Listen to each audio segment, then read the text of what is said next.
काफी समय पूर्व एक नगर में श्रवण नामक एक मेहनती युवक रहता था। वह बिश्ती था, नदी से अपनी मश्क में पानी भर कर लाता। जिनको पानी की जरूरत होती उन्हें पानी पिलाता। दुकानों के आगे छिड़काव करता। कभी कभी महल में भी पानी पहुंचाता।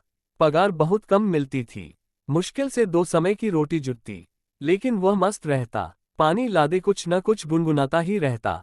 इससे समय भी कटता और गरीबी का बोझ भी कुछ कम लगता। एक दिन वह अपनी मश्क लादे जा रहा था कि उसे सड़क पर 1 रुपये का सिक्का पड़ा दिखाई दिया। उसने लपक कर उठा लिया। उसे जैसे खजाना ही मिल गया हो।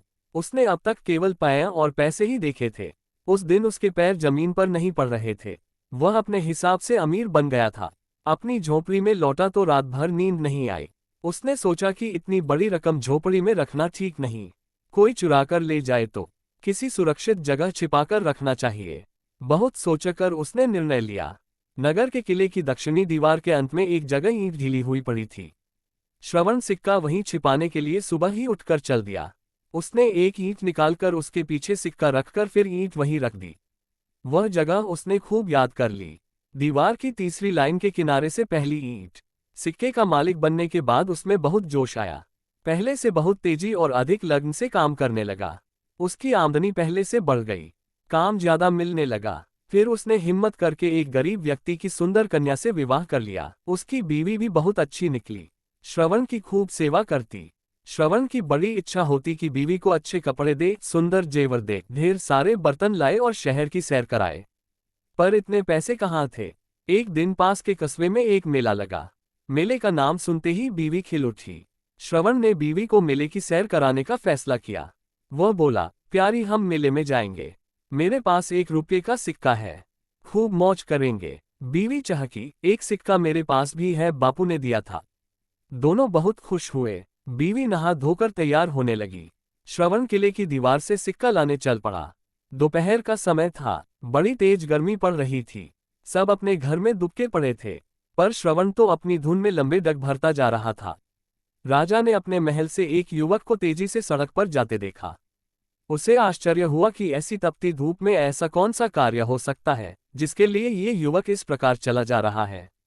राजा जरा सनकी था। उसने एक सैनिक को भेजकर श्रवण को बुलवा लिया। श्रवण घबराया हुआ था कि कहीं उससे अपराध तो नहीं हुआ। वह हाथ जोड़कर बोला, महाराज क्या मुझसे अनजाने में कोई भूल हुई है। राजा बोला, नहीं युवक, मैं जानना चाहता हूं कि ऐसी गर्मी में तुम क्या करने के लिए इतनी तेजी से जा रहे हो। श्रवण ने उत्तर दिया, महाराज मैंने किले की दीवार में एक सिक्का छिपा रखा है, वही लेने जा रहा था। बीवी को मेले में ले जाऊंगा। शादी के बाद बेचारी को मैं सैर भी नहीं करा सका। राजा हंस पड़ा, आहा, हा हा हा, बस 1 सिक्के के लिए इतना कष्ट। मैं तुम्हें 10 सिक्के देता हूँ। अपनी पत्नी को खूब सैर कराओ। श्रवण बोला, सरकार वह सिक्का तो ले ही आऊंगा, फिर मेरे पास 11 हो जाएंगे। ओहो, भूल जाओ उस सिक्के को, मैं तुम्हें 50 सिक्के देता हूँ। राजा ने कहा। श्रवण गदगद हुआ, महाराज आप कितने दयालु हैं। अब तो मेरे पास 51 सिक्के हो जाएंगे। उस सिक्के को मिलाकर कपड़ा, जेवर और बर्तन भांडे भी आ जाएंगे। राजा अब तैश में आने लगा, युवक तुम 100 सिक्के ले लो। उस सिक्के की जिद छोड़ दो। श्रवण बोला, 100 सिक्के, मेरे तो भाग खुल गए सरकार।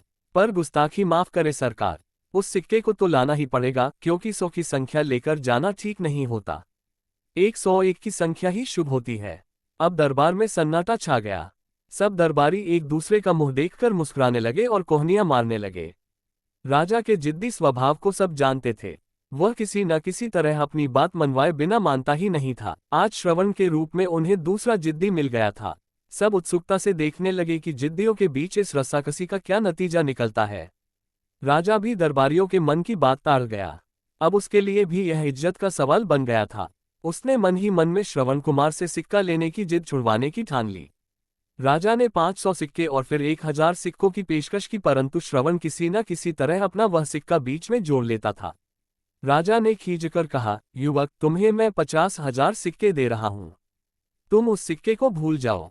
सभी दरबारियों की ऊपर की सांस ऊपर और नीचे की नीचे रह गई। श्रवण कुमार की आंखें भी विस्मय से चौड़ी हो गईं। वह हकलाता हुआ बोला, महाराज आप जैसा दयालु राजा इस संसार में नहीं होगा। 50,000 सिक्के, मैंने तो सपने में भी इतने धन की कल्पना नहीं की थी। वह सिक्का मेरे लिए कितना भाग्यशाली निकला। आप ही बताइए मालिक कि ऐसे भाग्यशाली सिक्के को मैं कैसे छोड़े। अब तो उसे जरूर निकाल कर लाऊंगा। राजा का चेहरा तमतमा गया। दरबारियों ने मुश्किल से अपनी हंसी रोकी। राजा भी हार मानने वाला नहीं था। उसने घोषणा की, युवक मैं तुम्हें अपने राज्य का आधा भाग देता हूं, पर शर्त यह है कि तुम उस सिक्के को भूल जाओ। सभी दरबारी सन्न रह गए। किसी को ये गुमान नहीं था कि राजा इस सीमा तक जाएगा। सबने श्रवण कुमार की ओर देखा।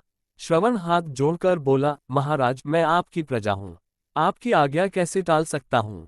राजा ने विजयी भाव से दरबारियों की ओर देखा। फिर राजा ने कहा, मैं प्रसन्न हुआ। अब बताओ कि तुम राज्य का कौन सा आधा भाग लेना चाहते हो। श्रवण ने कहा, महाराज मुझे राज्य का दक्षिणी आधा भाग दे दीजिए, क्योंकि दक्षिणी भाग में वह दीवार भी आती है जिसमें मेरा सिक्का है। मुझे अपना सिक्का भी मिल जाएगा। सब लोग हंस पड़े। राजा भी हंस पड़ा। इस बार उसे क्रोध नहीं आया। उसने श्रवण को गले लगाते हुए कहा, तुम अपनी प्रजा की उसी प्रकार रक्षा करना जैसे तुमने अपने सिक्के की है। अब जाओ, मेरा रथ ले जाओ। अपनी पत्नी को रानी की तरह सजाकर मेला दिखा लाओ। कल तुम्हारा राज्याभिषेक होगा। सीख, इंसान को अपनी छोटी से छोटी चीज की भी कद्र करनी चाहिए। इसी से सफलता मिलती है। ऐसे ही स्टोरी वीडियो देखने के लिए सब्सक्राइब करें आपके अपने YouTube चैनल एजुकेशन ऑथर को। मिलते हैं नेक्स्ट वीडियो में। धन्यवाद।